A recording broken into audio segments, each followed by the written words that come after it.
TP. Ramakrishnan മാധ്യമങ്ങളെ കാണുകയായിരുന്നു. സഖാവ് ആനത്തലവട്ടം ആനന്ദന്റെ യോഗത്തിൽ പങ്കെടുത്ത ശേഷമാണ് അദ്ദേഹം മാധ്യമങ്ങളോട് പ്രതികരിച്ചത്. വളരെ പ്രധാനപ്പെട്ട ചില കാര്യങ്ങൾ അദ്ദേഹം പറയുകയും ചെയ്തിട്ടുണ്ട്. ഇതിന്റെ വിവരങ്ങളുമായി വിജിൻ ചേരുന്നു. വിജിൻ, എന്താണ് അദ്ദേഹത്തിന്റെ വാക്കുകളിൽ നിന്ന് വ്യക്തമാകുന്ന കൂടുതൽ കാര്യങ്ങൾ?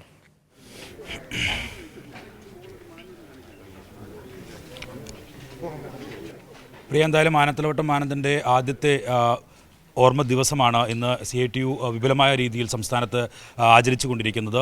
CITU സംസ്ഥാന ജനറൽ സെക്രട്ടറി എളമരം കരീം, ഒപ്പം തന്നെ പ്രസിഡന്റ് LDF കൺവീനറുമായ ടി.പി. രാമകൃഷ്ണൻ, ഒപ്പം തന്നെ മന്ത്രി വി. ശിവൻകുട്ടി ഉൾപ്പെടെയുള്ളവരാണ് ഇവിടെ പുഷ്പാർച്ചന നടത്തുകയും പതാക ഉയർത്തുകയും ഒക്കെ ചെയ്തത്. അതിനുശേഷമാണ് മാധ്യമങ്ങളോട് ടി.പി. രാമകൃഷ്ണൻ പ്രതികരിച്ചത്. നിലവിലെ വിഷയങ്ങളിൽ സർക്കാരിനെതിരെ ഉയർന്ന DGPയുമായി ബന്ധപ്പെട്ട വിഷയം, ഒപ്പം തന്നെ ഹിന്ദു പത്രത്തിലെ അഭിമുഖവുമായി ബന്ധപ്പെട്ട വിഷയങ്ങളിൽ ഒക്കെയുള്ള പ്രതികരണമാണ് ടി.പി. രാമകൃഷ്ണൻ നടത്തിയത്. എന്തായാലും ടി.പി. രാമകൃഷ്ണൻ വ്യക്തമാക്കുന്നത്, നിലവിൽ ADGPക്കെതിരായ റിപ്പോർട്ട് വരട്ടെ, അതിൻ്റെ അടിസ്ഥാനത്തിൽ നടപടിയുണ്ടാകും. അക്കാര്യത്തിൽ ഒരു സംശയത്തിൻ്റെയും ആവശ്യമില്ല. ഒപ്പം തന്നെ ഈ മറ്റ് വിഷയങ്ങളിൽ ഹിന്ദു ദിനപത്രത്തിൽ വന്ന വിഷയവുമായി ബന്ധപ്പെട്ട കാര്യങ്ങളിൽ മുഖ്യമന്ത്രിയും പാർട്ടിയും ഇക്കാര്യത്തിലുള്ള നിലപാട് വ്യക്തമാക്കിയതാണ്. ഒപ്പം തന്നെ ഹിന്ദു പത്രത്തിൽ തൻ്റെ പരാമർശമല്ല അത് പ്രസിദ്ധീകരിച്ച് വന്നത് എന്ന കാര്യത്തിൽ മുഖ്യമന്ത്രി നേരത്തെ തന്നെ നിലപാട് വ്യക്തമാക്കുകയും അതിൽ ഹിന്ദു ദിനപത്രം ഖേദം പ്രകടിപ്പിക്കുകയും ചെയ്തിട്ടുണ്ട്.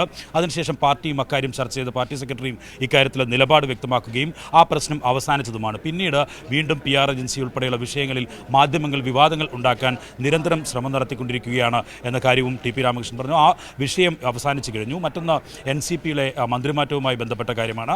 അക്കാര്യത്തിൽ NCP ഇതുവരെ LDFൽ ഇങ്ങനെയൊരു കാര്യം ആവശ്യപ്പെട്ടിട്ടില്ല.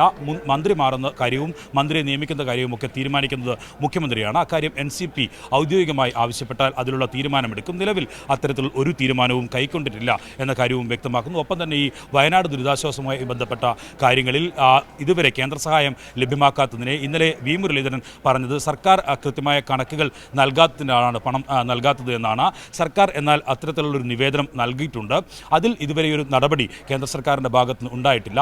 വി. മുരളീധരൻ ഇക്കാര്യത്തിൽ കേരളത്തിന് അനുകൂലമായ നിലപാട് ഒരു കാലത്തും സ്വീകരിക്കാത്ത ആളാണ്. കേന്ദ്രമന്ത്രി ആയിരുന്ന കാലഘട്ടത്തിലും ഒപ്പം തന്നെ BJP നേതാവ് ആയിരിക്കുന്ന കാലഘട്ടത്തിലും ഒന്നും സർക്കാരിനോ അതുപോലെ തന്നെ കേരളത്തിലെ ജനങ്ങൾക്കോ അനുകൂലമായ ഒരു നിലപാടും പറയാത്ത ആളാണ്. കേരളത്തിലെ ജനങ്ങളെ ഉപദ്രവിക്കുന്ന രീതിയാണ് വി. മുരളീധരൻ്റെ ഭാഗത്തുനിന്ന് ഉണ്ടായിട്ടുള്ളത്. ഒപ്പം തന്നെ കേന്ദ്ര സർക്കാരും അത്തരത്തിൽ സാമ്പത്തികമായി ബുദ്ധിമുട്ടിച്ചുകൊണ്ട് കേരളത്തെ ജനങ്ങളെ ഉപദ്രവിക്കുകയാണ്. സർക്കാരിനോടുള്ള വിരോധം അത് ജനങ്ങളെ ഉപദ്രവിക്കുന്ന നിലയിലേക്ക് മാറുകയും ചെയ്തിട്ടുണ്ട് എന്ന കാര്യവും ടി.പി. രാമകൃഷ്ണൻ വ്യക്തമാക്കുന്നു. എന്തായാലും നിലവിലെ വിവാദ വിഷയങ്ങളിലും ഒപ്പം തന്നെ വയനാടുമായി ബന്ധപ്പെട്ട വിഷയങ്ങളിലും ഒക്കെ LDFിൻ്റെ കൃത്യമായ നിലപാട് വ്യക്തമാക്കുകയാണ് ടി.പി. രാമകൃഷ്ണൻ.